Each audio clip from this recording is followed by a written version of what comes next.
So, as I wrap up my video content for 2024, it's going to be mostly troop carrier, because the van, that's the High Ace van build, has been going full speed ahead, and we need to sort it out. We can make it much better. I haven't brought a lot of videos to you because it was impossible to just buy stuff and bolt it on, because the stuff didn't exist.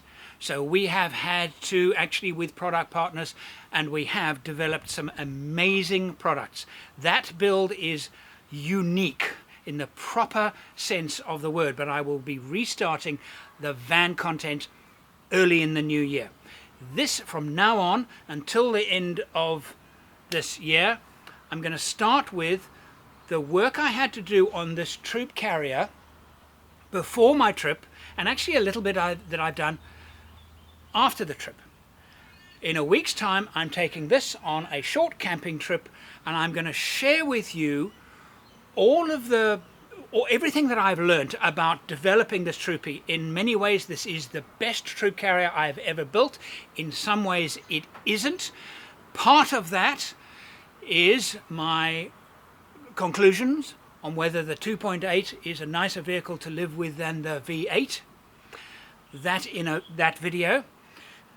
And in between that all, probably next video after this one, I fitted a new suspension system onto this vehicle, and it was a revelation. Okay, and I want to share with you what I did and what I learnt and found out. I'm Andrew St Pierre White, explorer, overlander and broadcaster with over 40 years driving 4x4s, in association with Egon, game-changing simplicity. And this wasn't an easy build. It wasn't like, I could do exactly what I did with my V8 and just tweak and improve a few things. It wasn't like that at all, because, for example, the water tank solution, well, when I got it, there was no solution for a water tank, so I tried to make one up, and well, it actually didn't work terribly well. In fact, it was not suitable for a trip, but now there is a solution. This is the first, and as far as I know, the only underfloor water tank suitable for the 2.8 troop carrier. It's made by Mission 4x4, it can carry 71 litres, it's made from stainless steel, and this is the prototype. Starting from drawings, this is the first time it's ever been fitted into a troop carrier. Here I go, being the guinea pig again.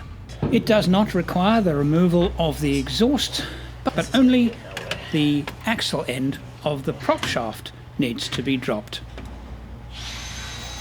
And now for the main story. I'm about to embark on the Troopy's first trip, which means I need to make a final decision when it comes to the suspension. The springs I am very happy with. They are Terrain Tamer Parabolic. That's the 500 to 700 kilograms on the back, and they're smart coils on the front. Fully laden, the weight feels just right. But the shock absorbers I fitted were a revelation to me, and that review is on a separate video on this channel. I don't know if it's like this with you, but every time I come back from a trip, I'm thinking, gee, what can I do? What can I change? What can I improve? And no difference with this trip either. If you want to catch that trip, by the way, it's on our alternative channel, Overland-Workshop, the link in the description. We had an absolutely fantastic time, the three of us, finding water in the desert. Brilliant trip. And I found myself with my MaxTrax table here and working. And I've discovered a shortcoming with the interior design. I cannot, with the table here, I've removed it, and I'll tell you why I've done that now. Here, I cannot reach all of the switches inside to access the important things like my water heater, my exterior lighting, water pump, etc. So that's an upgrade that I am going to design and build in the future. I'm also going to change the kitchen work table, because Sean from Mission 4x4, I wanted to fit it before the trip but ran out of time, offers a specifically designed kitchen table. It is exactly the same size as the MaxTrax table. So if one was able, willing to put the Max Tracks on the roof, I like my Max Tracks easy to access because I use them a lot when leveling the vehicle. And of course with recovery. Nice to have them easy to access. So I'm putting the Max Tracks table on the other side because I'm using this rail system, right, which I am completely sold on. Because, and I've had a lot of questions, do these side tables pass over the pits? Are they approved? I've never had a problem, but with the rail system, just take them off and then take the car over the pits. Because they're removable, the rules are a little different.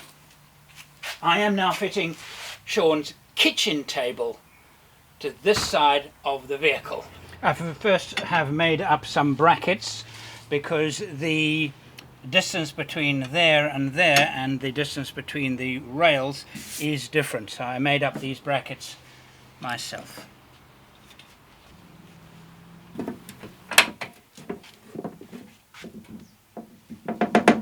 Ah, there it is. A few little additions I've had to make to it to stop it a bit of rattling. I've still got one more to go up there. It's very easy to do. And that's what it looks like.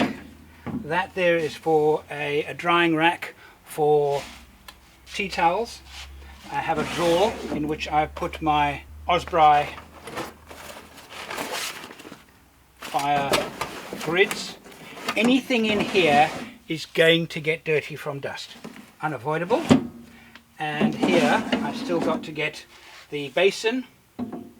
Troopy has a number of advantages over SUVs. One of them is that it has flat sides and you can put in things like this. But if you think about your vehicle, it might not be a troop carrier, but has it got a flat side? 1350 millimeters wide.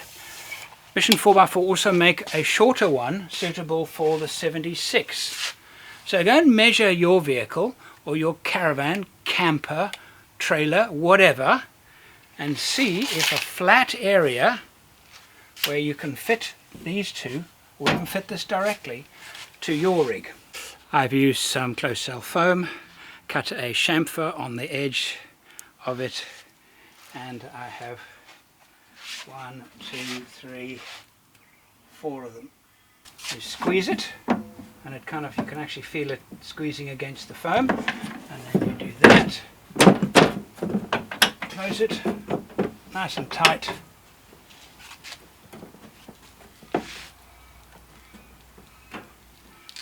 Job done. My Landcruiser is equipped with 3 Egon products, both improving its simplicity. It sped up the build time and it made it very easy for me to create this an incredible rig, and I'm going to highlight one of them right now, the DC hub. It's one place where all of the chargers are connected, all of the batteries are connected. There is no need for a bus bar, no need for lugs and heat shrink. In other words, the installation takes up a fraction of the space than it would in a conventional wiring system. And it was incredibly easy to do. It's like paint by numbers. You just plug in the wires where the instruction says, and it's done. All of the chargers into the DC hub, all of the batteries into the DC hub, all of the accessories, the fridge, the lights, into the DC hub. Everything works. It's absolutely revolutionary. And if you are building a rig, you have got to see how easy the Egon DC hub makes building a 4x4, a camper or a caravan. I've also modified my lighting system. I'm just going to quickly go through it with you of what I like my lights to be. I have an external light there. I'm going to turn it on.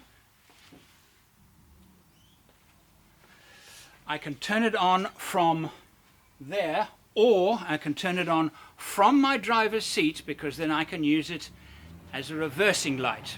My philosophy when it comes to floodlights is that the switches should be close to the lights, or remote switching, or both. Remote switching is nice because you can be in your tent and you hear something around and you want to go, oh, what's going on around my camp, and you switch it and of course the lights come on. That's very nice. Apart from that though, if you won't need to switch them from the driver's seat, then don't put them near the driver's seat. Put them near the light. In this case, I've done both. I can turn it on while I'm in the driver's seat, or if I'm camping, I just reach in and turn on my right-hand floodlight. I do not have a floodlight here, and I'm going to fit one. The reason why I haven't is that I've been undecisive about where I should put the switch. The obvious place is to put it here. But then, if I'm in the driver's seat and I might need it, now I don't use these lights while camping. I find them just too bright. I use small things like these little lanterns, which I find far nicer, a nice yellow, gentle glow where the eyes are not strained. Therefore, you're looking into the dark and you're looking into the light. The irises don't have to make a big adjustment. And that's why I don't use these lights for camping. Only really for parking or setting up camp or for security. The lights are the Laser Lamps Utility Series. Okay, so these are the Laser Elite, the Sentinels. These are the latest ones with day running lights. The standard lights on the Troopy, the headlights are actually quite good, not bad at all, far better than the previous ones. But I have also added this guy here, which is the Laser Lamp Elite light bar, and the Elite Plus is particularly nice. These and the bar have two very distinctive purposes. When I'm driving high speed, I want long range. These give me a very broad pattern and a good concentrated light beam to give me range. But sometimes you don't want range. Sometimes you actually just want a wall of light that's easy on the eyes. You turn these off and you turn that on. Now the yellow is amazing off-road because it doesn't strain the eyes, and now suddenly and this light just presents this incredible, and it's only the 18-inch one, incredible flat wall of light. It's brilliant. I sometimes, on a gravel road for example, if I'm driving at a lower speed, maybe 80, 70 at night, I'm worried about kangaroos, I turn off these guys, I turn on that, I put it on yellow, and I have this peripheral vision, fantastic peripheral vision that doesn't strain my eyes, and also the reflection of signposts is a quarter of the reflection created by these. A disclaimer, Laser Lamp do provide the lamps free of charge for me. I found them some years ago, started using their lights, really liked their lights, started using more of them, and we now have a system where they say, Andrew, what lights do you need for your car? We'd love to give you some more, and I specify this lot for this car. Likewise with the van, they will be supplying us lights. I don't know where to put that switch. I need two switches. I need one there and one here. That's probably the answer. You should also know Mission 4x4 now make glass gull wings for troop carrier. Gull wing window that we sell. So basically if you wish to have the glass, all you need to do, just undo the hinges, and then you can buy only that to fit your existing frame, which already on the car. And a big gasket here, a rubber gasket, it goes between the plate of the glass to protect the glass basically, and to prevent any dust or condensation getting between the aluminium and the glass. And that's my glass going. The next video I will reveal the suspension to you. If you want to make sure you get that video, you have to tell YouTube, and you tell YouTube by subscribing and clicking that little notifications bell. If you don't, YouTube won't know that you'll want to see it. And of course, my trip coming up I'll go through the whole thing, and I've got a lot to say. You know, if you're a Troopy fan, you might find it interesting. I'm doing an engine change to my Africa troop carrier. I'm tired of an engine that just, you have to flog it to death. Even when it's good, you flog it to death to do even a mild truck overtake. I'll explain why in so many ways. No spoilers here. I still prefer my V8, but I'll explain why. Thank you again for watching. See you next time. If you are in the van building industry in the USA, you need to watch this.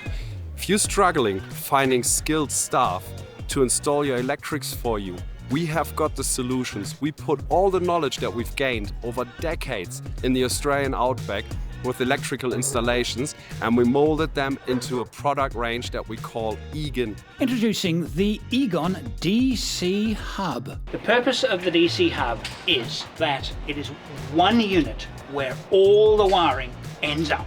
And the reason why that's a good idea is that because the connections are such high quality, you don't need heat shrink, you don't need to solder or crimp lugs. No longer necessary. All you need is a screwdriver, and you put the cables in. These clamp them down properly. Voltage drop is reduced significantly. Labor time is reduced enormously. And because it's an integral fuse box with indicating little LEDs that come on if a fuse should blow, everything is in one place. But perhaps even more importantly, because it is so simple and because it is so idiot-proof, a reduction in warranty claims, comebacks and faults. You can now install electric products into your vans for house power systems with absolute ease. You reduce an 8-hour skilled job into a 2-hour job. You need less space and you save money while doing it. If this has sparked your interest, reach us on egon.com.au on how you can use the Egon DC Hub in your next build.